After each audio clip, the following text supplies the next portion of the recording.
I have absolutely no idea where this video is going to go. I've slept on it, and, well, it did not get better when sleeping on it. It got way worse. My thoughts got worse. And, well, now I gotta talk about it. This is going to be a race review like no other, guys, because I can't talk about the race in terms of racing, in terms of battles on track, who won, the points, all that. Things that we should be talking about. Playoff implications for playoff drivers and, just fuel strategy or tire wear or a pass for the lead. I can't talk about any of that because what we witnessed yesterday, and I literally had, I couldn't, sky's a reason, he's a reason as to why I couldn't do it last night. By the way, I don't have to sleep in the dog crate, God bless. It was not a good race, so I don't got to sleep in the dog crate.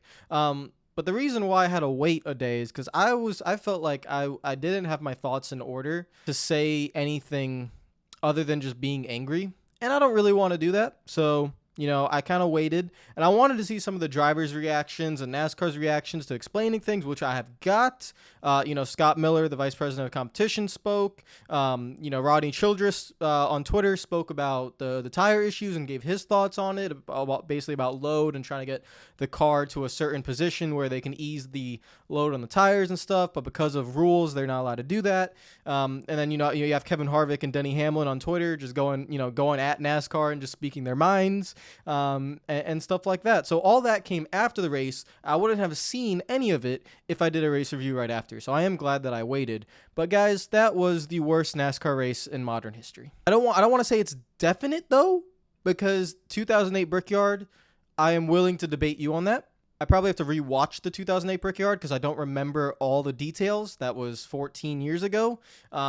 Just off the top of my head, I think, halfway through the race, NASCAR was throwing like cautions for after 10, 15 laps for tire reasons. So like people wouldn't wreck. I'm not entirely sure though. I don't remember. But obviously if you guys, if you've never seen that race, we've heard about that race. It's the tire debacle, the tires cording after 10 laps and stuff, and no one could do anything and all that nonsense. And the reason why I say this is the worst and why it beats it, maybe that's recency bias. Again, I have to go watch the 2008 Brickyard again, probably, and just watch it in whole to get all the context of that race. But one of the reasons why this one was worse is because in 2008, when the tires were cording at the Brickyard and, there was a caution every 10, 15 laps and you couldn't do anything about it, safety wasn't a danger. At least off the top of my head, I don't want to be wrong. So I'm not saying that's a guarantee. The race yesterday put drivers at risk.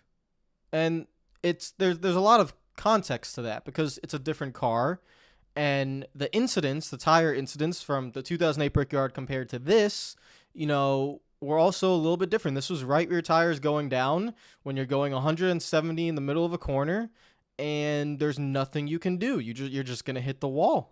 It happened over and over and over. I would love to show you guys clips, but so many people blew a right rear tire. I think 3 drivers in the lead blew it. I know Truex was one. I think Kevin Harvick was one, and Chase Elliott was one. And maybe there was more. I don't know. But the leaders just blowing right rear tires. Everyone blowing right rear tires. And all the excuses that came out after, it's about the load. It's about, the teams trying to push it with tire pressure. It's about NASCAR having to put Goodyear in a little box, and Goodyear has to figure out how to work with the track, and then it's the track's fault because the track sucks, and so Goodyear's screwed because they have to work in this little box, and the track sucks, and they can't do anything about it, and the teams have to push, and all this stuff you stirred in the little pot, and you get what happens last night. But the point I'm trying to make is, I kind of don't want to hear any of that nonsense.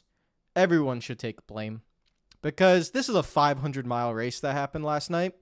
And by lap 150, you could see there was something wrong. And there's still 200-something laps to go, and NASCAR did nothing about it. They just carried on as it is, and Goodyear was like, well, up the tire pressures, and then the red flag came, which, again, is not NASCAR's fault or Goodyear's fault or anyone's fault, but the red flag came, and a different situation came where it came to a night race. The night race created faster speeds, and the faster speeds created more load in the tire, and it created more, right rear tire blowouts, and NASCAR just kept going with it, and Cody Ware literally went into the wall head on, and we thought he was seriously hurt for a second. Apparently he has no concussion, no serious injuries, which is incredible because he hit that wall like incredibly hard, but God bless he's okay. But that's my point, is that you have all these incidents, and I mean, we've been saying it all year. A driver already has been knocked out with a concussion for 2 months.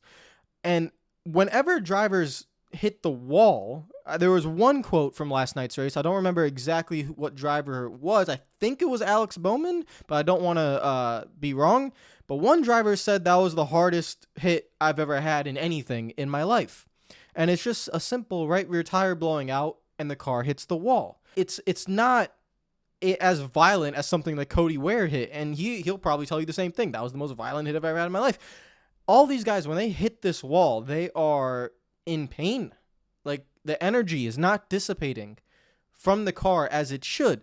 And NASCAR will make changes. You can't make changes in the middle of the season, but they will make changes in the off season. I'm sure of it. They're on it. It's not ignorance. It's not ignorance as NASCAR doesn't see a safety issue. They see the safety issue. They just can't do anything right now to fix it. So I understand that.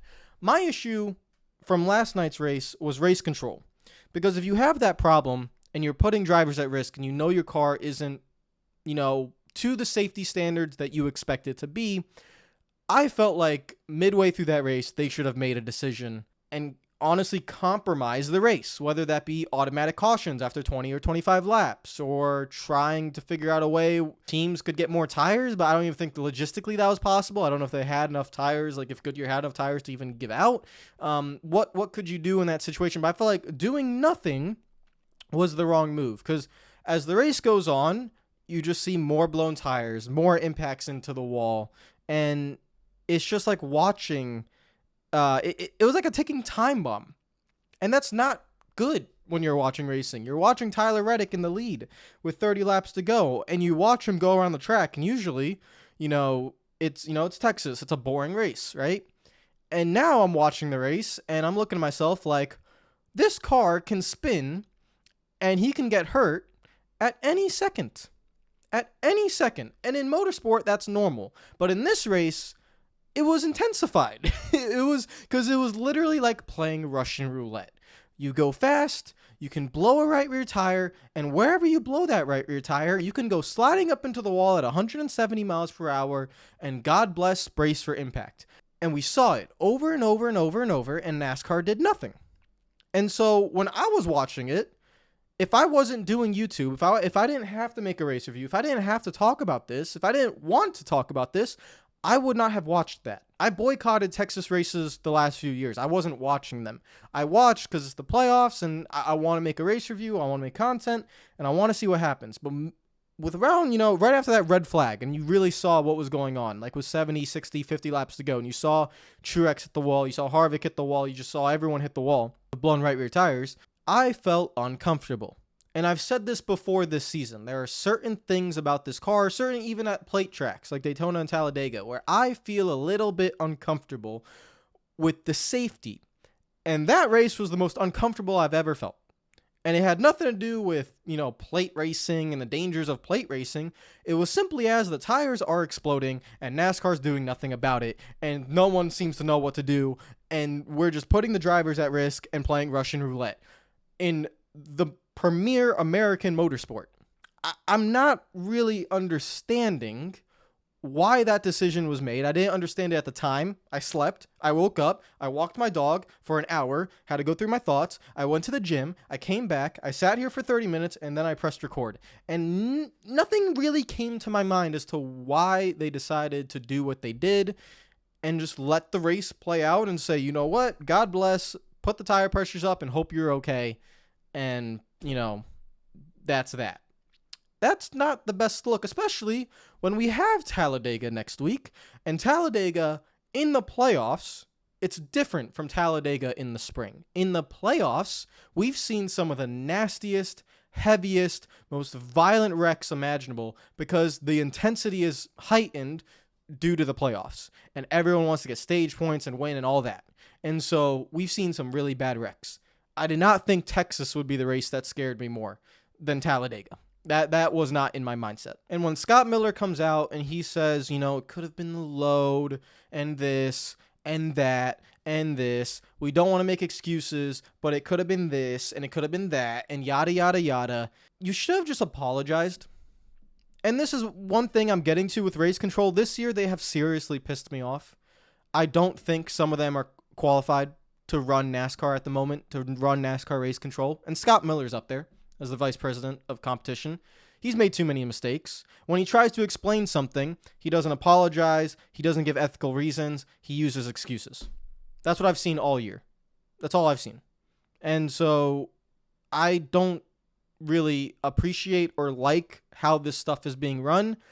There was an incident involving Denny Hamlin and William Byron where Scott Miller admitted that they didn't see it. And that is, I'll be honest, he's telling the truth. You know why he's telling the truth? It's one of the dumbest things I've ever heard in my life, and you'd be too stupid to lie about it. So he's telling the truth. They didn't see it. Now, is that acceptable? No. Should there be consequences? Yeah. Because you're NASCAR race control. You're like, how? How did you not see that? They showed it on TV 6 times. They have onboard cameras for every car. How does someone, the majority of the team in race control, not see it? And then he used the excuse. We were focused on the safety. We were trying to get the incident cleaned up. And it's unbelievable. It's unbelievable that during that 5 to 7 minute sequence, all they thought about was the incident. They had no cameras on why Denny Hamlin spun out in the infield.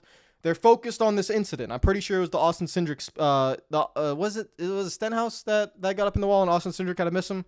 I'm pretty sure it was that incident. And that's when William Byron got to him. Maybe I was wrong. There were so many wrecks. There was a record amount of cautions. I don't remember exactly what the incident was. But Denny Hamlin gets spun. And Denny Hamlin's crew chief is on the radio to the tower to NASCAR race control. So you can't tell me they didn't see it because you have a member of the team berating them for the whole caution that they should get their position back. So they must have seen what happened to Denny Hamlin. They must have, because all they said to Denny Hamlin was, you have to go back to this spot. So the excuse or the reason as to we didn't see it makes no sense. It makes no sense because you must have seen it since you're telling what Denny Hamlin and his team to do, which means you must have seen what happened. There's no way you just think, Denny Hamlin spun by himself in the infield. Was it as ignorant as, did he blow a right rear tire under caution? Was it that? Was it as ignorant as that? Well, everyone in race control so convinced by all the incidents that were happening that he must have they didn't even look at it, and he must have just blown a right rear tire and he spun out. And they just ignored his calls or something. I don't know. You see how crazy this all sounds? This should not be happening in America's premier motorsport. This is one incident for many incidents that have happened with inconsistent cautions, inconsistent flags, inconsistent race decision calls, and all this stuff. You know what? It is what it is. How can NBC find these incidents easier than NASCAR race control? How? There's another incident in the race. Ty Gibbs on pit road makes a hard left to make contact with another car, and there's an official working on on a pit stop, and if he turned harder, he could have made that car hit the official. NASCAR's reasoning for no penalty, they didn't see it. Twitter sees it, NBC sees it, but NASCAR race control doesn't see it. Do we need more employees in NASCAR race control? Do you need more TV screens? What do you need? What do you need? How do you miss these 2 incidents? It's inexcusable. On top of the tire issues, on top of the safety issues, on top of the worst racetrack I've ever seen in my entire existence that they should bulldoze immediately. And add all that up, spin it in a little bowl, put it in the oven, make some brownies, whatever kind of brownies you want.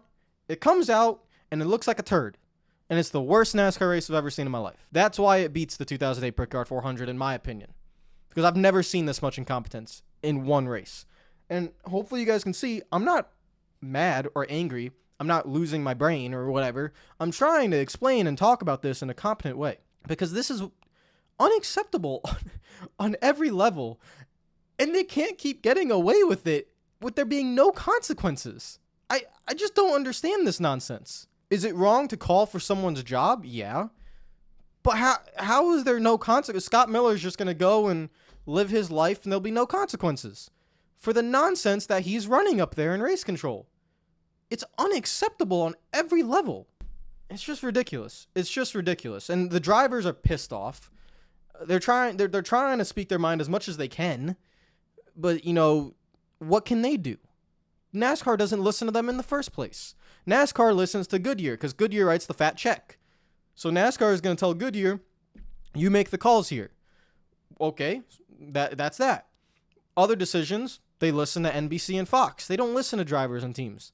NBC and Fox want ratings. They want viewers. They want marketing. That's why you have no Saturday night races, like, basically next year. There's nothing because the ratings go down during Saturday night races. So they listen to them. But why is no one listening to the drivers and teams? Because literally, the drivers are currently at risk. Every single race they go to right now, especially the next one, Talladega, they are at risk. Way more than they should be. And probably way more than we've been accustomed to, because the Gen 6 and the COT and everything after Earnhardt's death in 2001 was wonderful. All the changes. NASCAR really did a fantastic job with the safety. But at this current moment, when you know you can't make changes to the car, because you're in the middle, you're towards the end of the season, there's nothing you can do. You're towards the end of the season, there's nothing you can do. There's no safety implications. You can't change the car. It is what it is. You have to think of other ways to ensure the safety of the drivers. And when you see blown tire after blown tire after blown tire, someone has to have some common sense and say, we have to do something here. They even saw Cody Ware just annihilate the wall, and they're like, whatever. And it's just like, I don't understand some of the decisions. We go to Talladega. They'll be at risk again. Pray to God no one gets hurt. This is the reason why I don't watch IndyCar.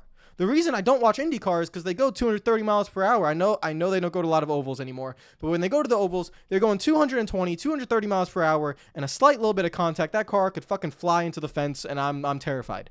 I still have PTSD from 2011. Like, I simply can't watch it. I've said it to you guys. That's the reason why. It hasn't happened yet, but goddamn, NASCAR's not looking that safe at the moment. It is not looking that safe. I don't want to talk about the race anymore. It's Texas. I expected it to be bad. I think you guys expected it to be bad. We all expected it to be bad. I'm pretty sure the ratings are terrible. Jeff Gluck's poll is going to be in like below 10% or something. The fans didn't even show up because a lot of them are smart enough to understand I'm not going to pay money to watch that nonsense. Some people did. Congratulations, you sit in the stands in that 100-degree heat or whatever, and you watched one of the worst races in NASCAR's history at one of the worst track facilities I've ever seen, and you actually gave them money to do that. Smart job, honestly. Great job. I don't understand why, but if you had fun, congratulations. I don't want to see another race at Texas. I don't. I'm tired of it. They should just give up their race date in 2023. Start the reconstruction now. I'm sick of it. I'm tired of it. No one's going to go. And that's up to you guys, like the customers, the fans. If you are paying a ticket to go to Texas next year, you should seriously reconsider. Seriously. There are many things that you cannot make a guarantee in life, but I'm pretty sure we're all in the same boat, that we are not enjoying racing at Texas. So why would you pay your hard-earned cash to go to that racing facility and watch a race at that track? They got the message from, a lot of people have already, dipped. We saw the crowd. They've dipped. They're not there. Probably a few more need to do it because that track has to just change ASAP. We knew that was going to happen. We knew the track sucked. We knew the racing facility would be bad, but we didn't know that the tires would explode every 30 laps. We didn't know there was a serious safety issue at that race. We didn't know that NASCAR Race Control would butcher many decisions, including what should have been penalties on William Byron and Ty Gibbs, and then give excuses after the race as to why they didn't see it or whatever, and yada, yada, yada. And all this nonsense has been brewing and brewing all season with the stupid tire situation, and poor Steve Letarte in the NBC booth is trying his absolute best to explain it, and he's doing a fantastic job, but this is not right. This is not right. This is really bad. This is a really bad situation. It is leaving a terrible stain on the motorsport. Terrible stain. Very bad reputation right now. So I'm going to end it there. Congratulations to Tyler Reddick on winning the race. I'll see you guys for Talladega. Hopefully, no one gets that. Really, my first thought about Talladega usually is I'm so excited for that race. And today, it's hopefully no one gets hurt. That's not ideally where I want my mindset to be, but, we'll see how that goes. Take care of yourselves. Comment down below what you thought of the race. And hopefully all my points came across. And I think this isn't a rant. I wasn't ranting. I'm just delivering my points and thinking, why is this acceptable? Why? Why is this acceptable? This is not acceptable. It's not. So, yeah, I'm actually quite proud of myself. I've stayed relatively calm. This is why you sleep on things and you don't make irrational decisions. I might have just made one like 30 minutes ago, but we don't talk about that. Take care of yourselves. Enjoy the rest of your day. I'll see you guys tomorrow. Follow me on Twitter and Instagram if you're not already. Salute. Peace out.